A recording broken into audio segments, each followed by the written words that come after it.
उरुवेला काश्यपाचे 500 जटिल अनुयायी होते. नदी काश्यपाचे 300 जटिल शिष्य होते आणि गया काश्यपाचे 200 अनुयायी होते. उरुवेला काश्यप हा त्यांचा प्रमुख होता. मुचलिंद भगवंताची पूजा करीत असल्याचे त्यांना आढळले. ते दृश्य पाहून काश्यपाला वाटले की आपण एक महान चमत्कार पाहत आहोत. या चमत्काराचा परिणाम होऊन काश्यपाने तथागतांना आपल्याजवळ राहण्याची आणि आश्रम स्थापन करण्याची विनंती केली. तुम्ही अरहंत आहात काय?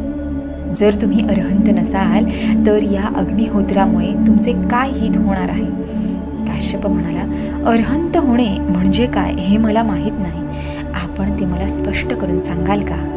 अष्टांग मार्गापासून च्युत करणाऱ्या सर्व वासनांना ज्याने जिंकले आहे तो अरहंत. अग्निहोत्रामुळे मनुष्य पापमुक्त होऊ शकत नाही.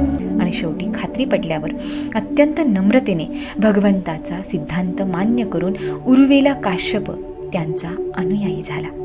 गुरुला अनुसरून काश्यपाच्या अनुयायांनी तितक्याच नम्रतेने धम्माची शिकवण स्वीकारली. नंतर उरुवेला काश्यपाने आपल्या सर्व वस्तू आणि यज्ञपात्रे नदीत फेकून दिली.